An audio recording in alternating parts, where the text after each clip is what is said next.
Alright, we're going to be doing some more drawing stuff. Going to be working on the same drawing I was working on earlier, yesterday technically. So yeah, we're going to roll the intro and we'll get started.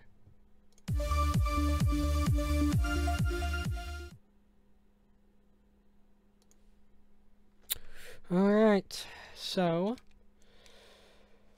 I'm continuing where I left off with the last stream I did. And really, it's just coloring up the hair, shading more of the body and such. And that'll be that.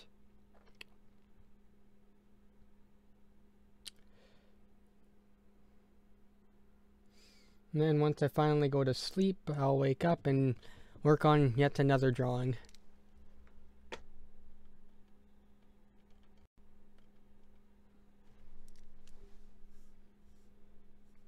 So right now I'm just working on, okay, which layer did I have the eyelashes on? Okay.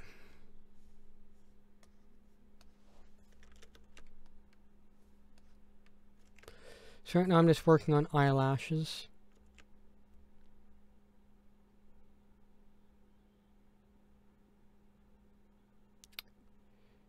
And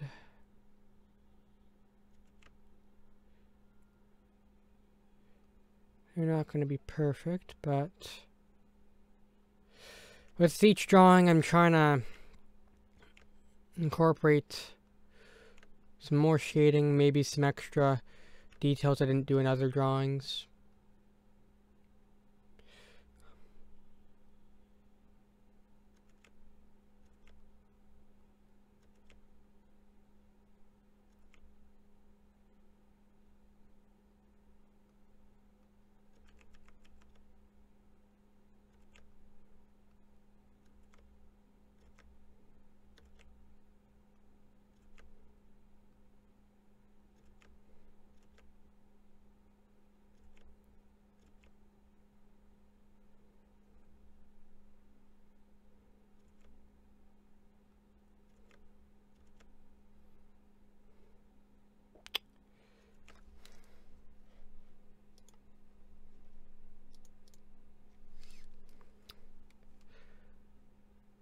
It sucks. I tried to find music to listen to while drawing, and it's nearly impossible to find anything that's not copyrighted.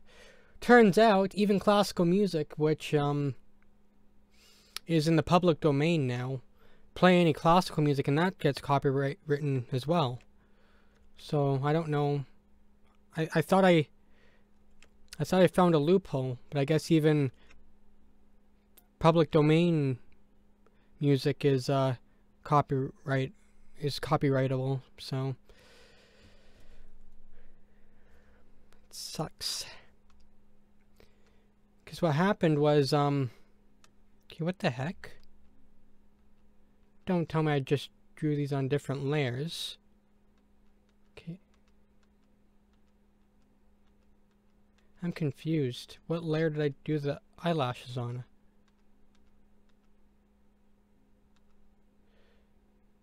Okay, what layer is this? What layer am I drawing on right now?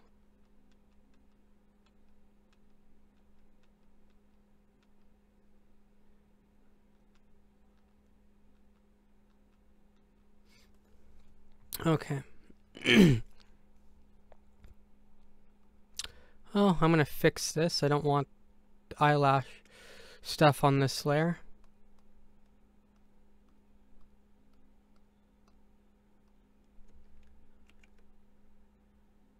Okay, what?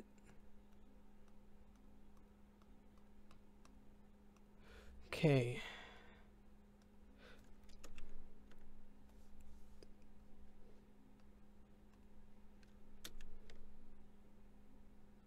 There.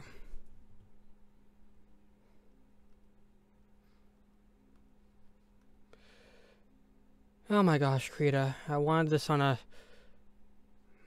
Oh, I can merge the layers. No big deal.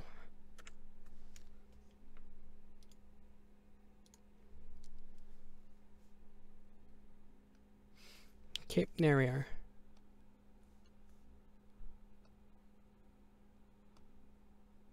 There we go.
Okay, now I'm gonna roughly shade in the hair a bit. Some point I'm gonna clean up the coloring a bit. Tried to rush as much work as I could before I had to go to work. And then it resulted in me just not caring about the lines as much. But I can always erase it later.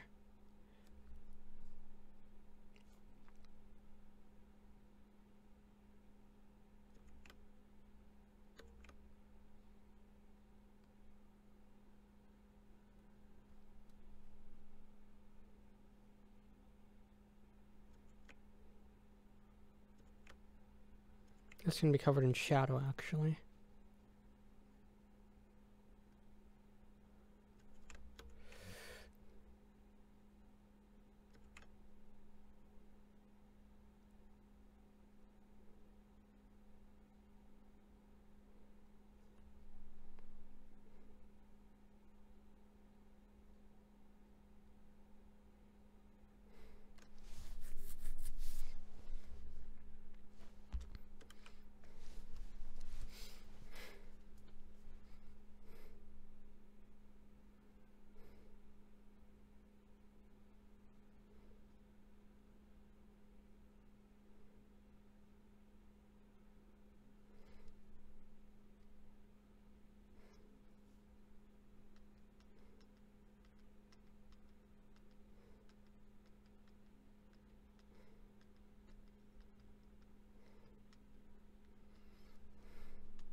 I just realized, I'm sure if I actually named my layers, I wouldn't have to cycle through all of them.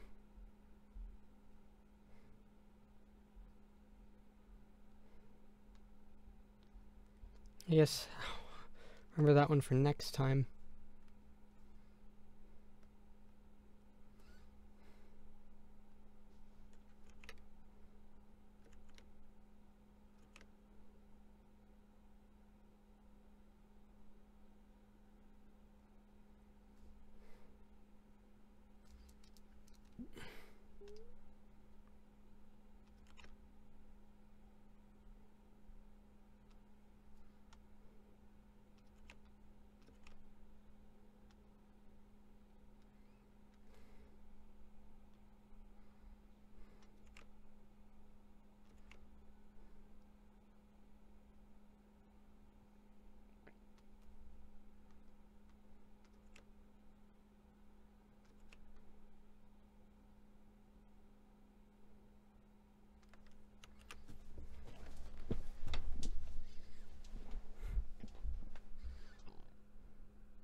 Whew.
Whoa.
Ah, I just wiggled a wire.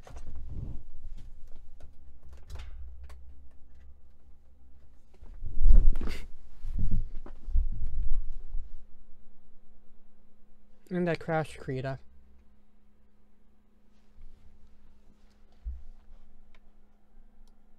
God damn it.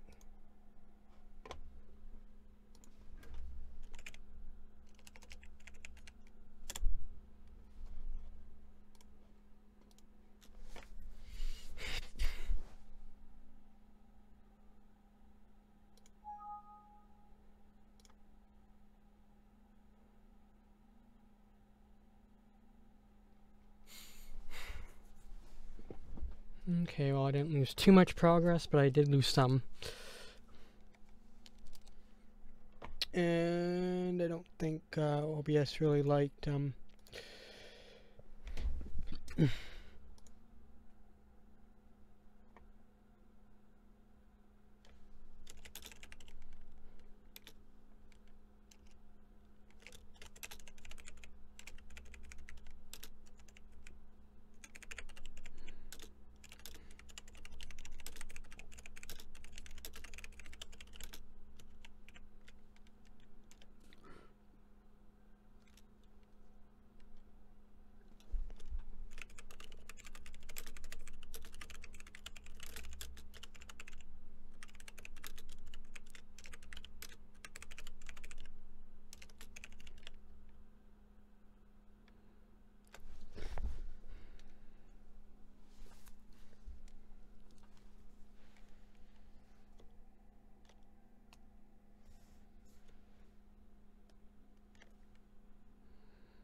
oh, different pen.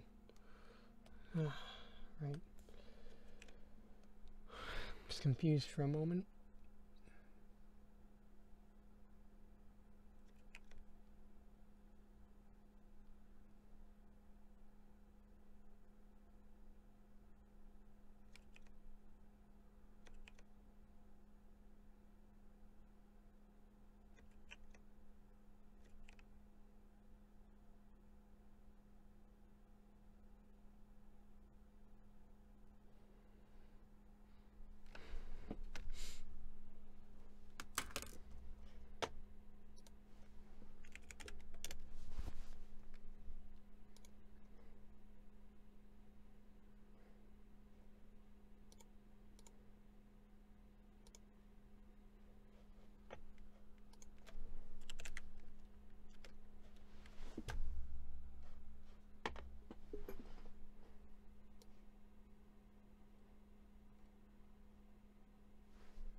Man, it's so hot.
Hello, Dr. Strangelove.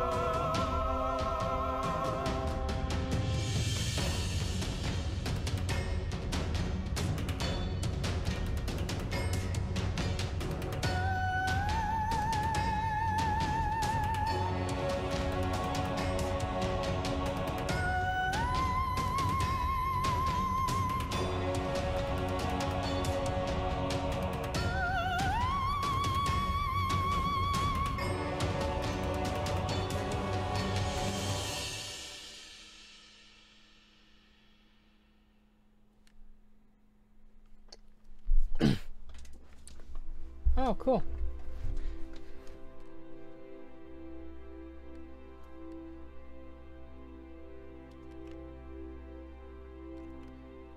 Yeah, you'll get to see me attempting to draw for, I think, is now the 8th day, but the 6th day of me actually streaming myself drawing.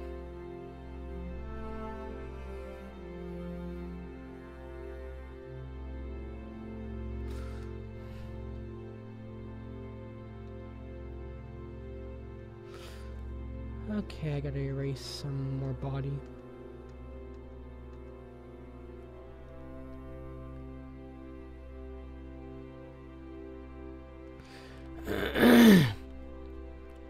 Do.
Okay.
Oh, yeah. Just read your comments here. Yeah, it's weird. I could never really get into the Fallout games. One of my friends tried to have me play Fallout New Vegas, and I guess for me though, I just have a problem with open world games in particular. Like Skyrim, I found very boring to play without mods. So maybe, you know, if I try to follow a game with mods, that might, you know, change my perspective on it. Although I know Bethesda's notorious for making sandboxes that people love to play in. But, yeah, it seems to be a meme that Bethesda, all they have to do is develop some of the game, and then they let the modding community develop the rest of the game for them. Which I find kind of interesting.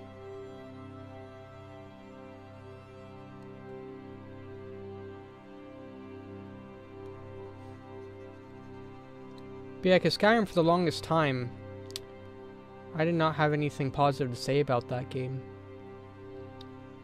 But then,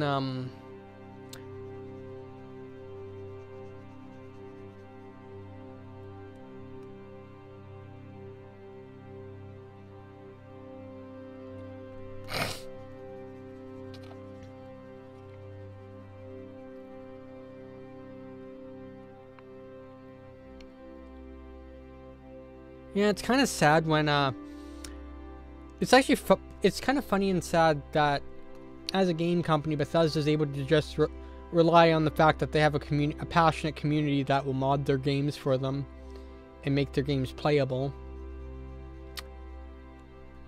And all Bethesda has to do is release a sandbox that's decent, well, works well enough that people can get into it, because from what I understand, Bethesda games are also very, very buggy.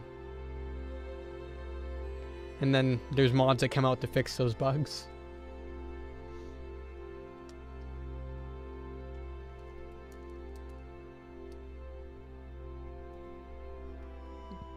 I just find it funny how that ends up working out.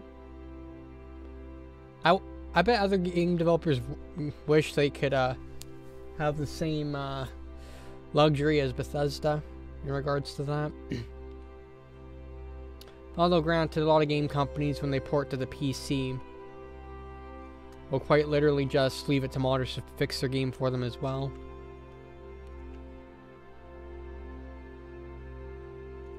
Yeah, it's funny, it was Fallout New Vegas that my friend tried to have me play that I couldn't get into. But I don't know, maybe I'll have to give it another shot.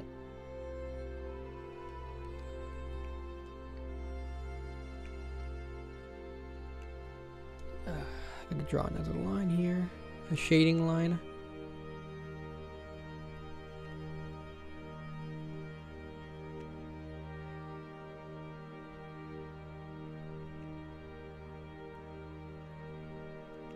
Actually, you know what? I'm just gonna...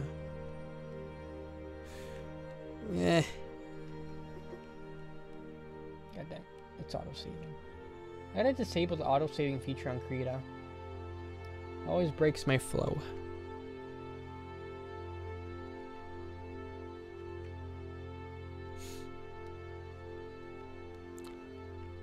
Shame the Steam Summer Sale's still not on. I should have seen how much Fallout was.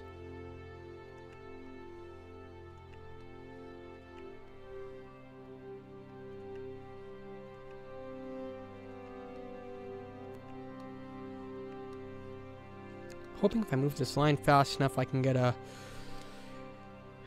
You know what, this will have to do for now.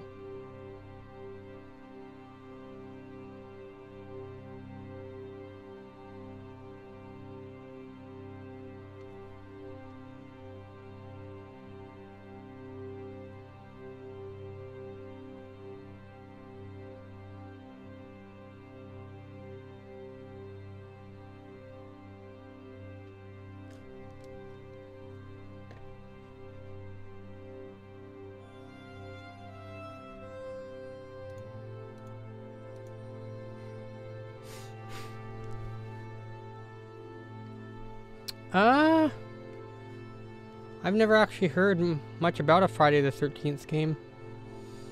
But, assuming it's a horror game, there hasn't been many horror games out there that have really interested me. I know there was Soma. I remember seeing trailers for that game and thinking that had an interesting concept. But, I don't know. It's so easy for me to take myself out of the whole experience of being scared. Because I know what its fundamentals are. Primarily it's just sounds and then trying to prey on a person's fear, if it's there.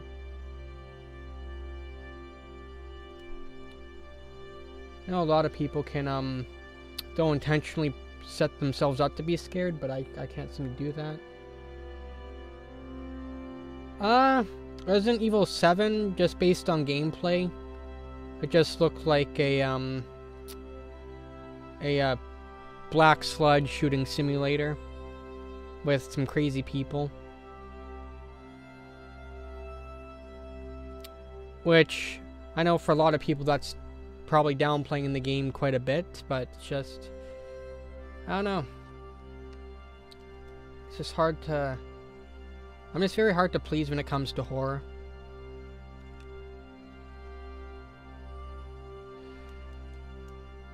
Like, I can play a horror game practically just with a straight face.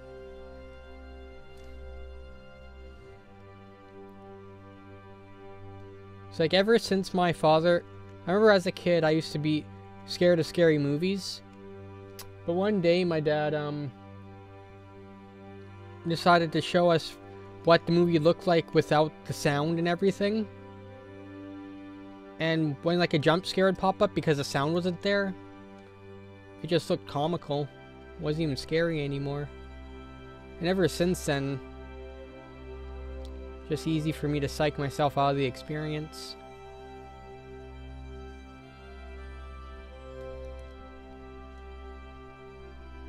Although Alien Isolation, I don't have an opinion on that game.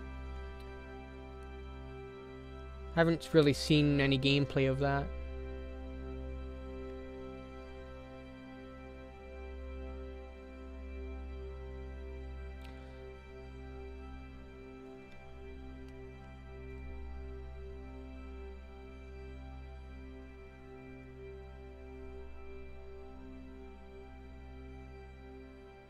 I should check out Soma, though. That game looked like it was...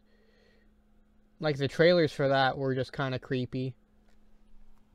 The concept of having robots that have had a human consciousness uploaded into them, and they don't even realize they're not human anymore.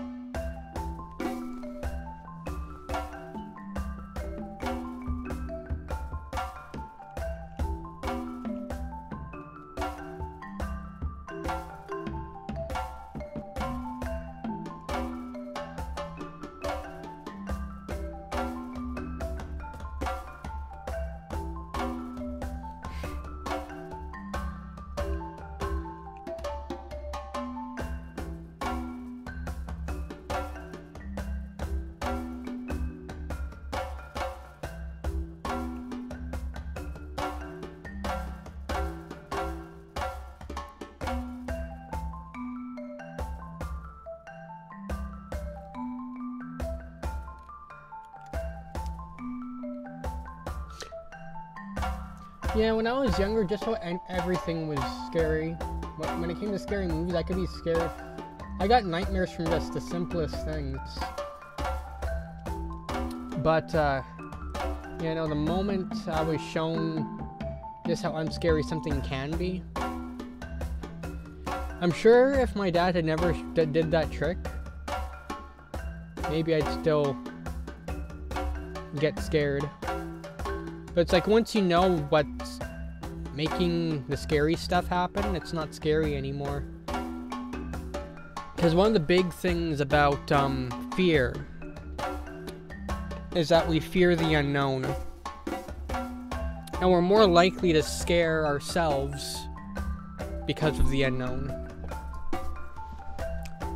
I kind of feel like the moment you know what the danger is, and when and why and how it's going to happen, it just, stuff loses its charm.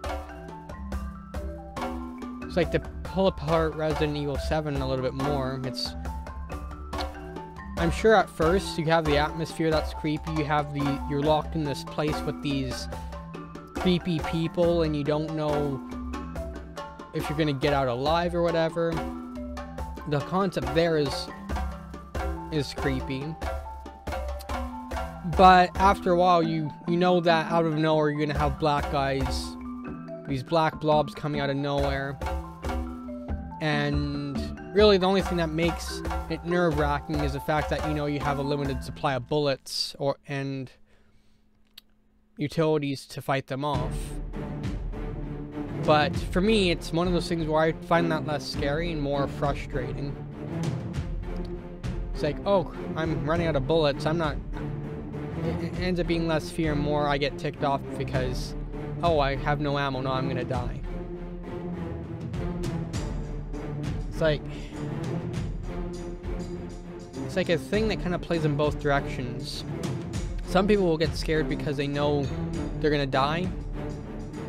Other people are gonna get frustrated because they know they're gonna die.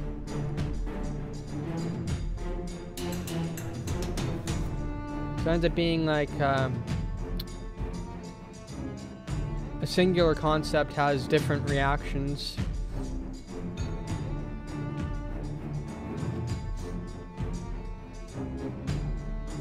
Kind of funny too, at one point I actually want to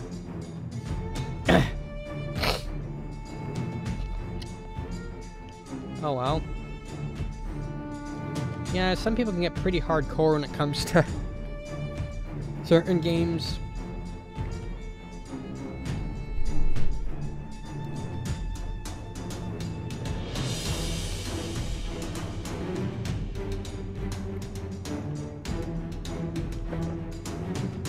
I gotta say though, if there's any horror game out there that I would say is my favorite, it would probably be Doom 2016. It's a one game where you get to play as the antagonist.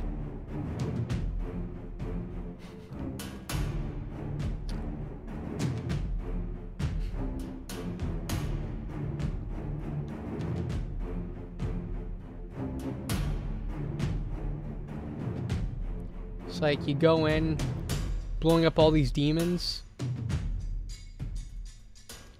and to know that these demons aren't wreaking havoc on you, you're wreaking havoc on them.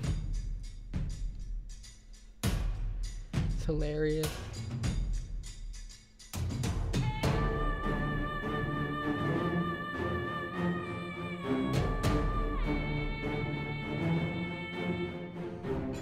Yeah, Doom 2016 is wonderful.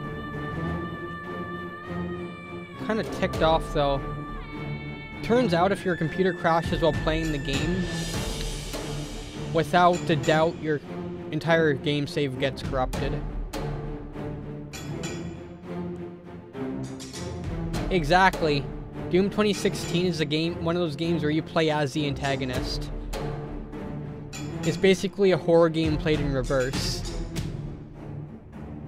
You're not the one hiding from the demons, the demons are the ones trying to hide from you.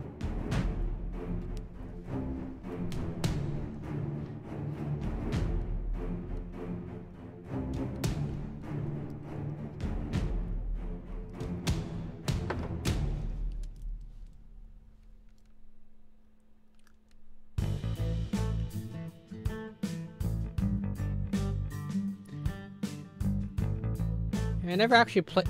It's funny, Doom 2016 is actually the first Doom game I ever played.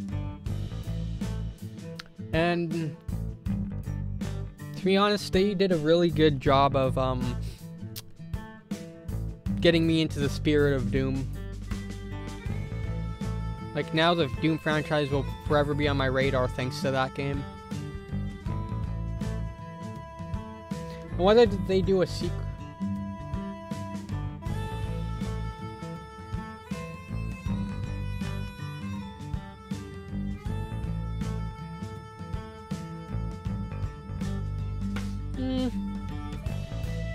It's tough to say. Okay.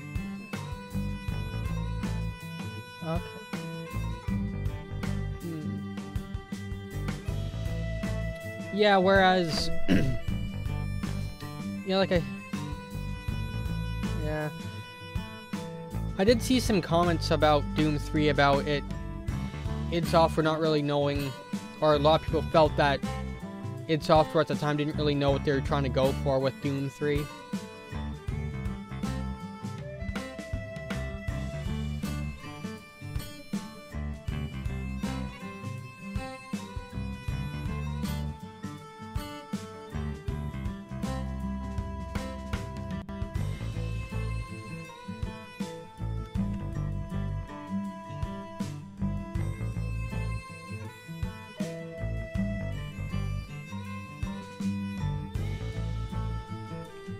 To figure out a good color for pants.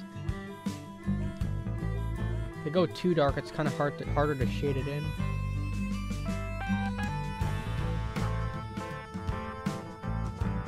Whoa, where's my lips?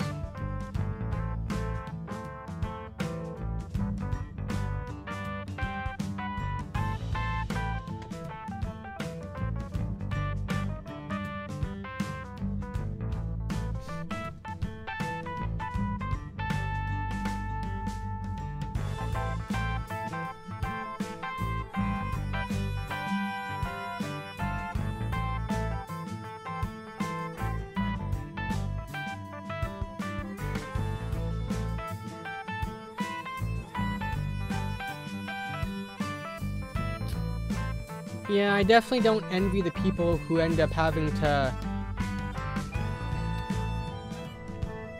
put up with the wrath that the Doomslayer overpowers.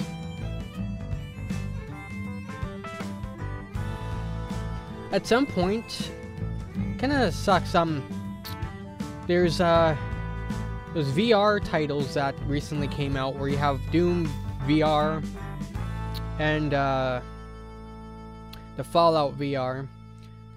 I'd like to try those out on my VR headset, but I don't feel like buying them.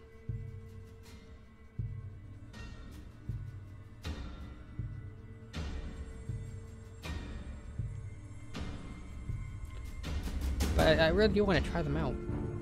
Like the Doom VFR seems like an interesting concept. But I don't think it's worth $30 for that excitement. Unless it's like got a full-length campaign like Doom 2016. Yeah, like right now I'm having to work with VR hardware for my current game project. In fact, it's part of the way in which I'm going to be getting funding for my game project is the fact that I'm making my game available on Razer's open source virtual reality API. And yeah, there's a lot of definitely a different beast when it comes to trying to bring immersion.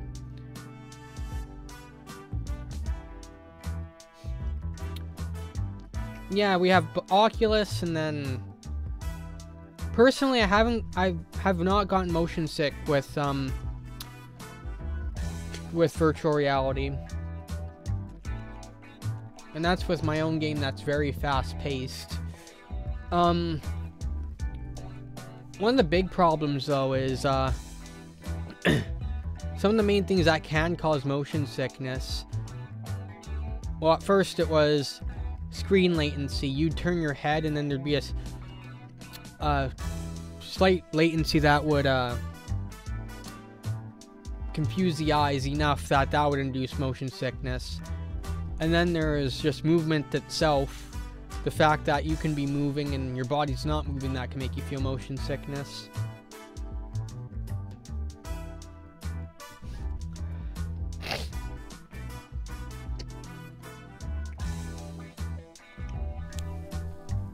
One of the biggest things too, though, is adapting to it, I think. If a person's not used to virtual reality, it's much like getting used to being in a car. Like when I was little, I used to get car sick because the vehicle was moving, but I wasn't moving. And because the movement of the vehicle wasn't lining up with what I was seeing, I'd get sick. And I think it's the same thing with virtual reality. It's one of those things where if a person never tried it before, they're probably more likely to get motion sickness from it. And then there's a thing of, does a person want to actually put up with motion sickness? Because if one of the funny things I found is, I didn't get motion sickness playing my own game in virtual reality. But I tried Project Cars, and that actually made me a little more motion sickness. Or motion sick, because you're driving a really fast car.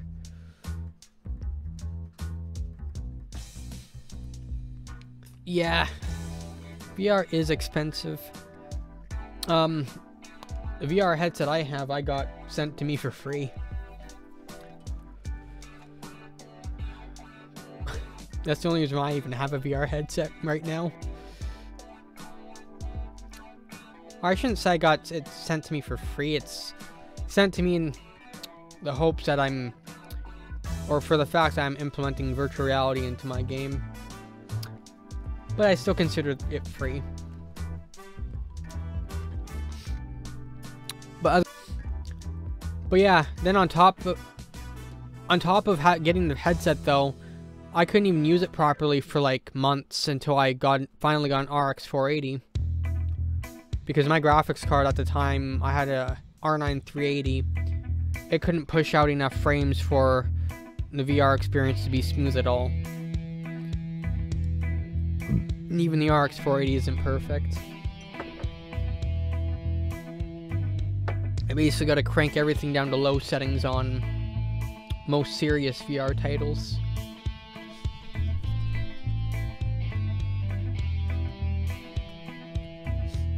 Ideally for VR, you want something like a GTX 1080.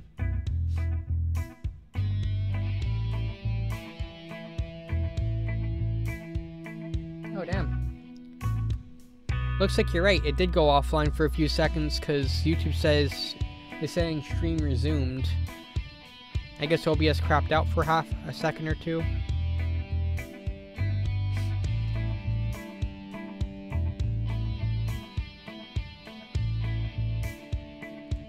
Okay. It's gonna be interesting with these legs. One leg's actually further ahead than the other leg, which is why one's getting skinnier and one's getting fatter. Interesting. Okay.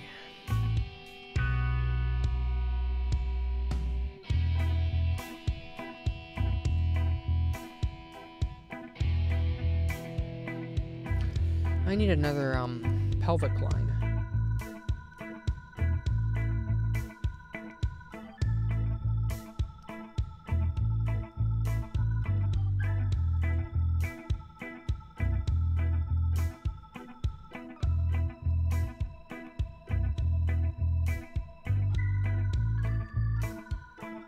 There we go.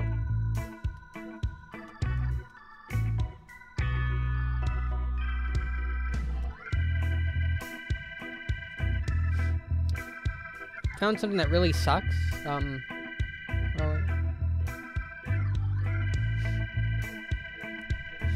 yeah, I heard about Outlast. Apparently, It's funny, for me, most of my opinions on things I don't actually play are just other people's comments on them. But yeah, I know Outlast kind of has a mixed reception between people.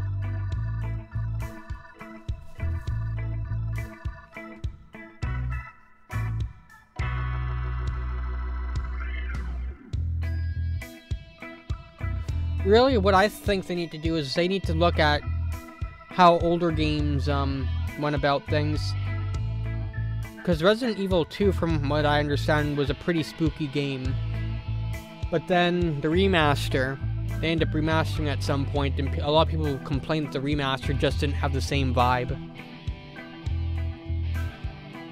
And really, it goes back to the less detail you have in a game. I think another thing too, right? The old Resident Evil games even had a very limited visibilities, which really played on the fear of the unknown. So because you could barely see anything, you didn't know what to expect. Or what? Really? I could have sworn Resident Evil 2 wasn't ever... What? Okay, maybe I was wrong on which Resident Evil. But all I know is that some Resident Evil was... Wait, no. I could have sworn there was a Resident Evil thing where they redid it and people were complaining that it didn't have the same vibe anymore.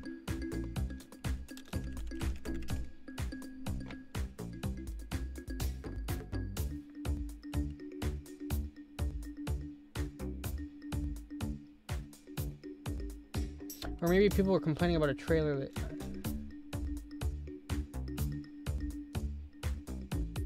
Okay, I'm so confused. I could have sworn I read something. It was either a remake or a port or something where they, okay, maybe that was it. I know people were complaining that because the visibility was removed, they were complaining that it just lost the vibe of the original.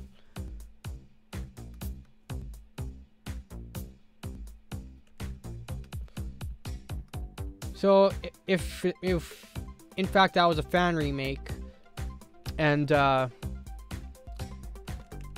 there's actually an official remaster coming out, I guess hopefully they can still capture whatever the original Resident Evil 2 did. Because there's actually one game out there. I've been talking for the past however long saying that horror games don't really scare me. But there's one game out there that I won't even open because I know what's going to happen right when I open it.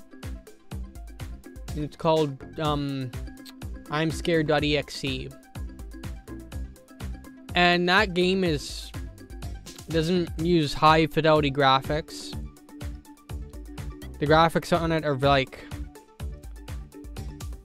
basically very, very terrible if you wanna, or very pixely. But because it's so low definition, it leaves a lot to the imagination.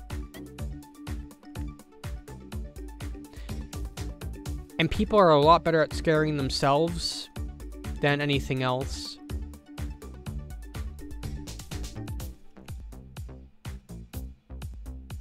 Some people are like scared of gore and such, which that stuff doesn't bug me as much, so.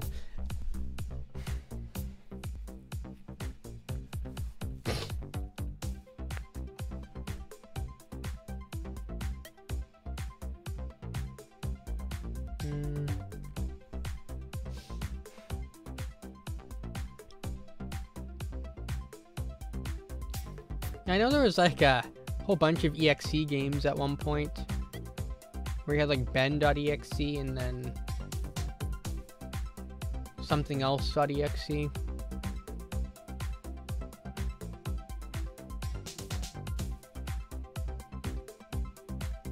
Oh, then there was Undertale. Undertale had some points where it gave off very creepy vibes, especially when you got into the story of that game.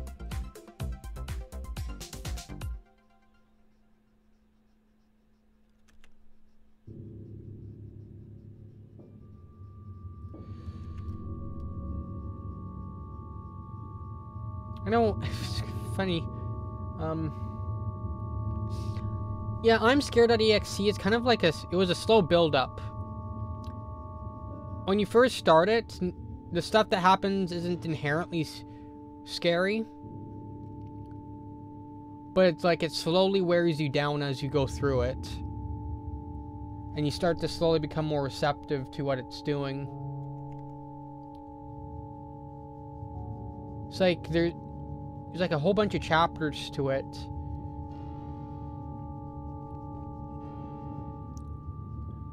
You basically find out, like, after you... there's a few different subjects in the game. The first one is like some... I can't remember its name. But, basically, you play the game the first time through. It's about one particular scary guy. But then, at some point you get a password. The second time you play the game, you go to a password screen. And when you type in that password, it changes the game entirely. And then you get into this new mode where you get a new subject that has some creepy story thing going on. And, just each one, it just exponentially wears you down and gets to you. I know the next time I open that game, I'm going to be having to run away from something. And I can't look behind me because I know that the moment I do, I'm going to die. But if I also take too long to get to where I need to go, I'm going to die. And thus, I've never opened the game again. Just too much stress.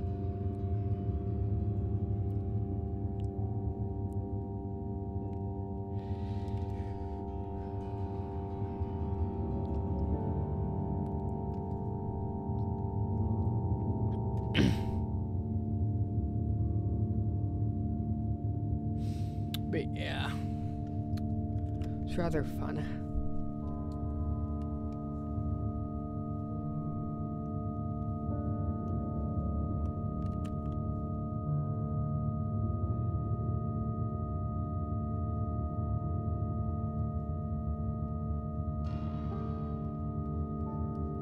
Oh, that's not even what I want that to do.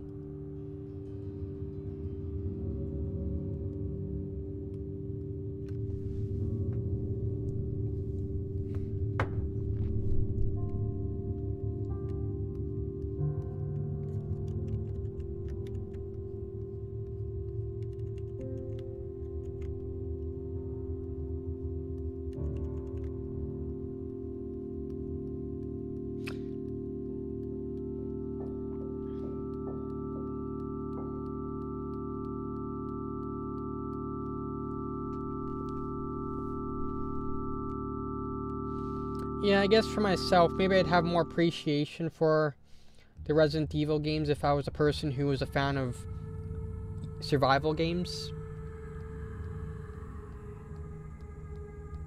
Because then, even if it wasn't inherently scary for me, I'd still have the survival thing to go on.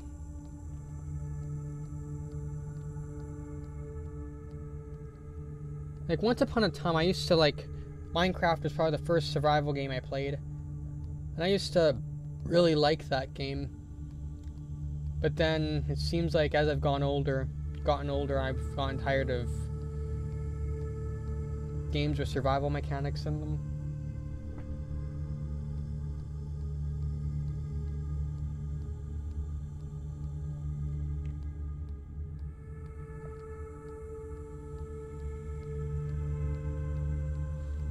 So hot in my room. It's like the air conditioning isn't on. That, or the air conditioning's not on, somehow, for some reason, heat's blowing in here. Yeah, so many games try to copy Minecraft after the fact. I never really played any of those games either. Even Minecraft itself lost its charm for me.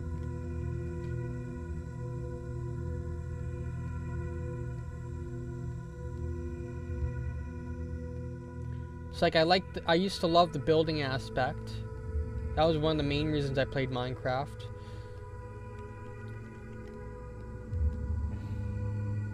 Oh yeah, it sucks. Here's a funny thing. I kind of wish could get my money back on Ark. I spent $30 on it, played it for like 2 hours, didn't really enjoy it. I just got bored quickly. But I'm like that with a lot of sandbox games and open world games.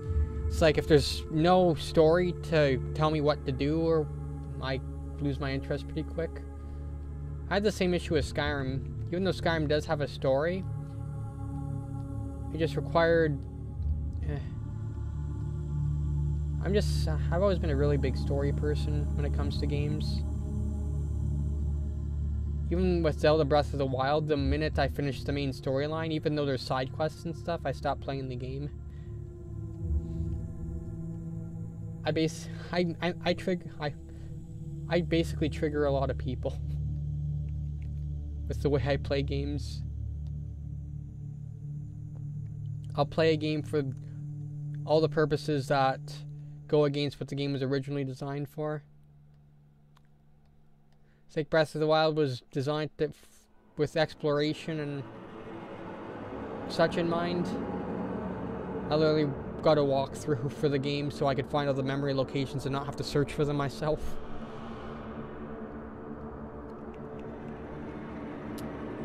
And then I proceeded to do every single main quest and beat the game.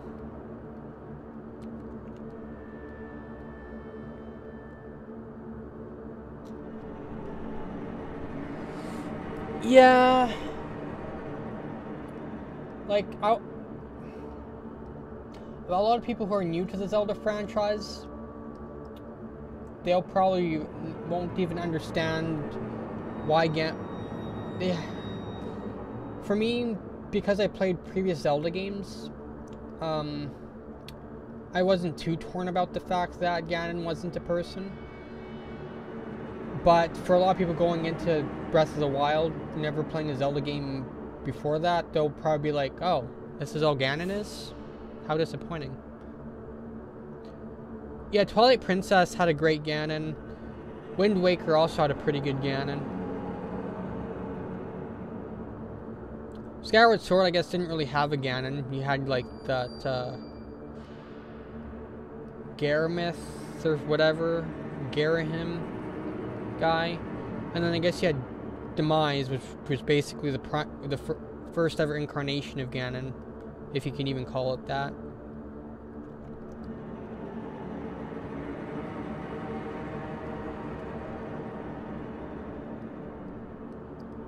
But yeah, I think the whole premise of like the Breath of the Wild Ganon is that at that point Ganon just gave up on reincarnation and just decided to go out as an evil entity to begin with.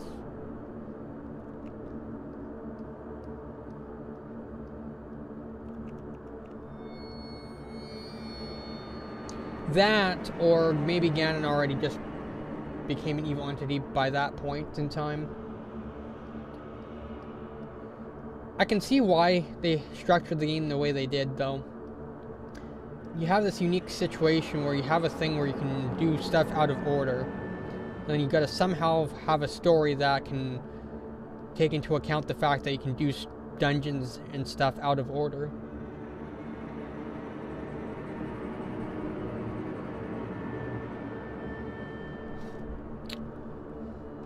Yeah, like, I think one of the things too that really makes people like the more human Ganon is that it's more easier to, he's more relatable that way.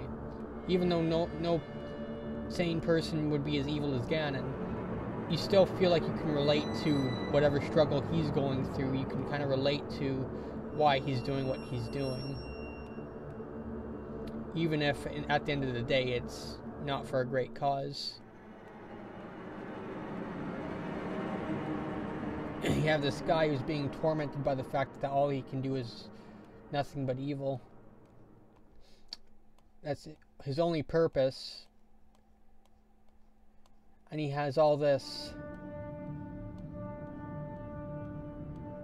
resentment and such.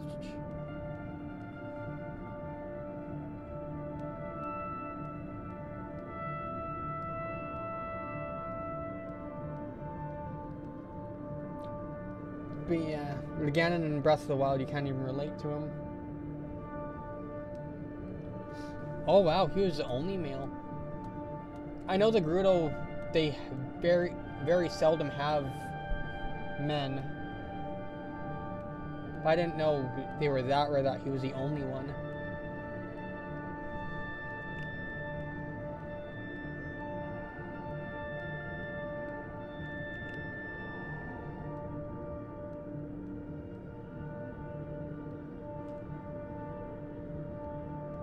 Yeah, it's pretty bizarre.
Breath of the Wild is interesting. It's one of those games where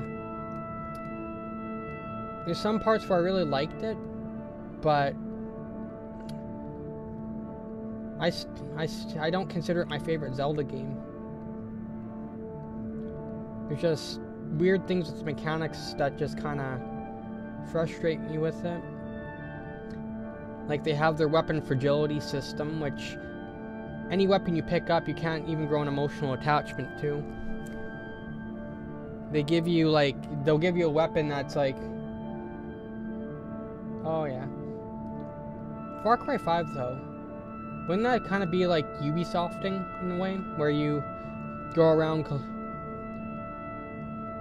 or yeah, oh wait no, Far Cry is a Ubisoft game. What am I talking about? But yeah.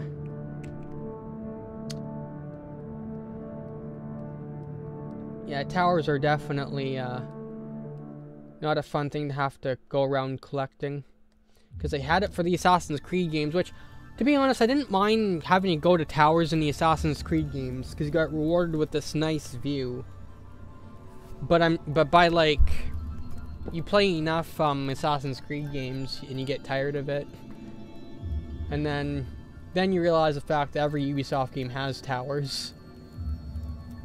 And then you just get tired of them.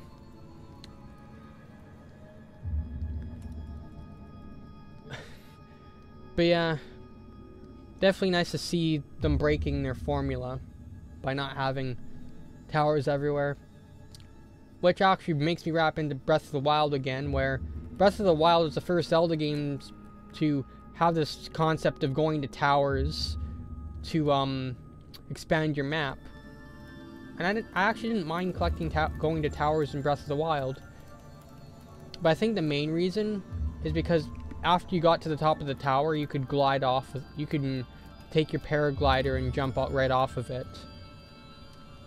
And I guess Assassin's Creed kind of rewarded you too. You got to do your leap of faith, which was basically a staple of the Assassin's Creed games. You'd jump off and you'd have that cool little bird sound, and you'd fall into the pile of leaves and be like, yeah, I just jumped up a really tall tower. But yeah, Far Cry, I played Far Cry 3, never ended up finishing the game.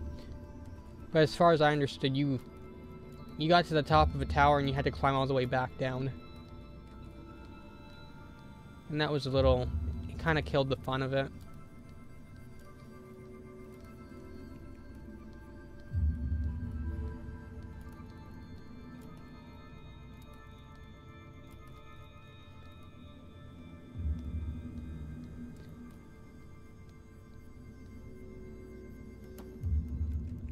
Man, it really is interesting to see how Far Cry 5 comes along. Especially the fact that it uses a local setting. Like you're saying. Don't know if this was legitimate or not, but allegedly there's like some controversy about it being local. And playing on like American stereotypes.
Correct me if I'm wrong, but I think David Bowie's Space Oddity song, that was the last song he did, one of the last songs he did before he died. If I remember correctly, right?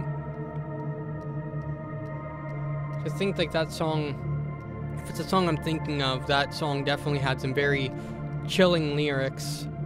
Especially when you consider the fact that David Bowie died shortly after.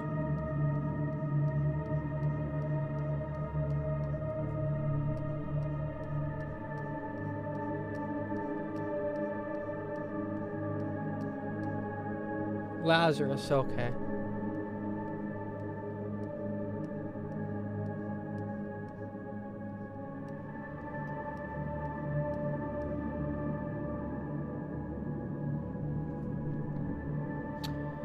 Yeah, I'm currently using Smudge to shade.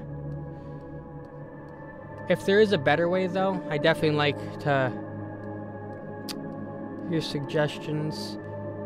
I'm like on my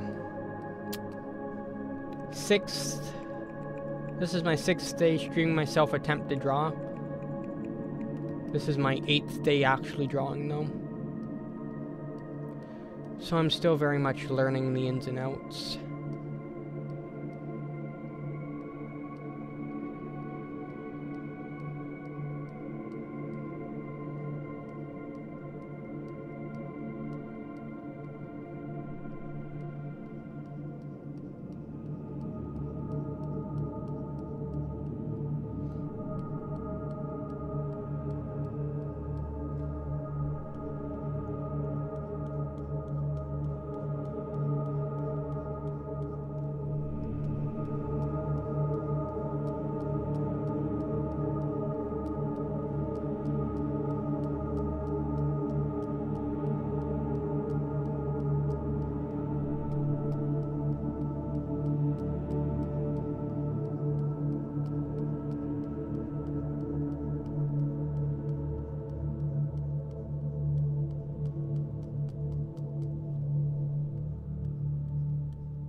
Configure brush. Yeah, let's try that.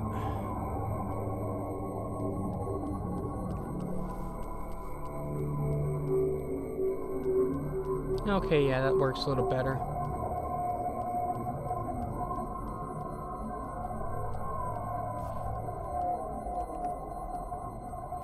Although it does get a little harder for these.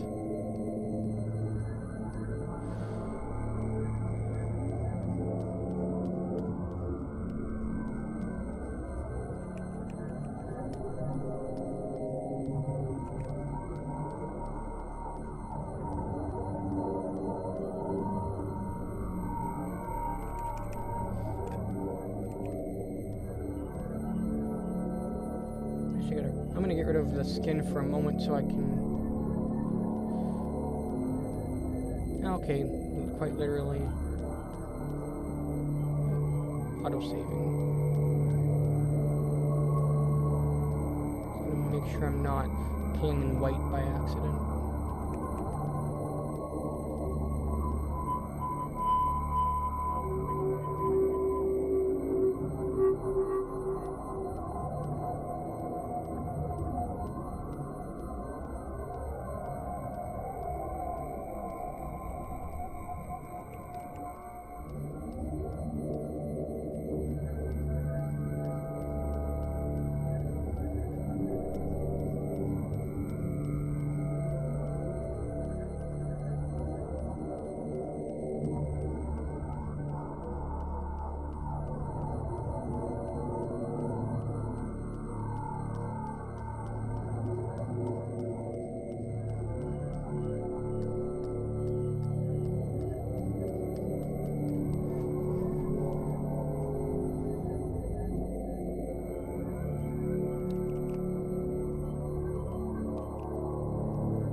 Yeah, I guess Wii Fit Trainer did have a very, very, distinct look to it. White skin and...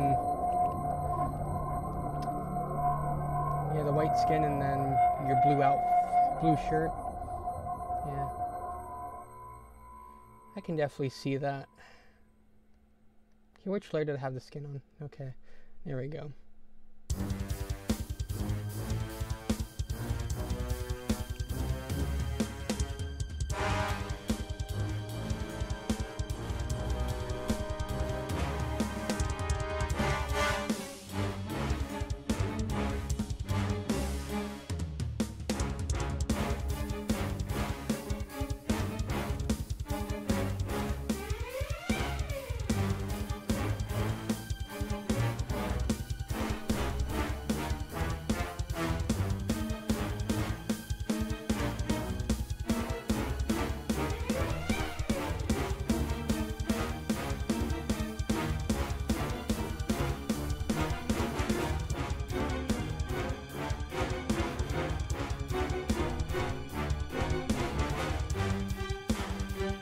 Man, this song's really intense.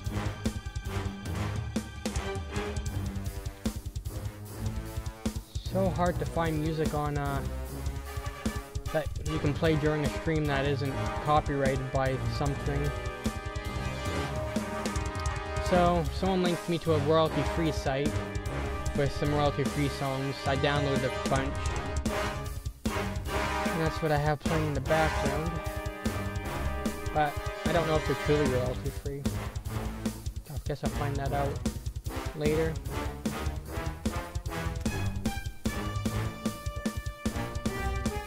A few days ago, I was playing classical music, and YouTube actually went as far as to mute the audio and video of my stream, which I didn't realize was happening. So, luckily I streamed YouTube and Twitch at the same time. Because all Twitch did was, Twitch even got triggered too, but all it did was mute my audio. So, I had to later on unlist the broken stream on YouTube, and then I told Twitch to upload its copy to my YouTube account. I wasn't very happy. It was like, how the heck does anybody have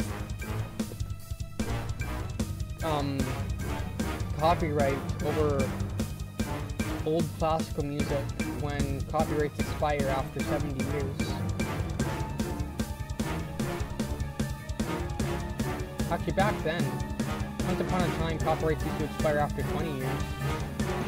It wasn't until after Disney pressured the government that, I'm sure other companies even helped too. It wasn't until companies pressured the government that, copyright was eventually changed to 70 years.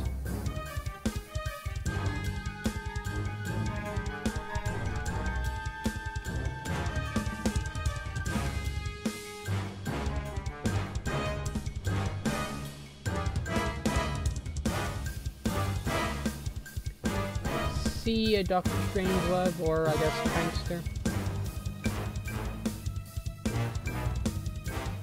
And also thank you.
kind of screwed up shading this flag. This one's supposed to be behind the other one. So this should be a shadow.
Okay. Well, I'm going to end this off for tonight. Thanks to those who watched. And if you're watching this archived, hopefully you're learning some stuff, even though I'm still new at this. But at a minimum, you get to see by watching all my other streams how I'm progressing, and then what kinds of changes you can kind of expect to see as as a person gets better at drawing.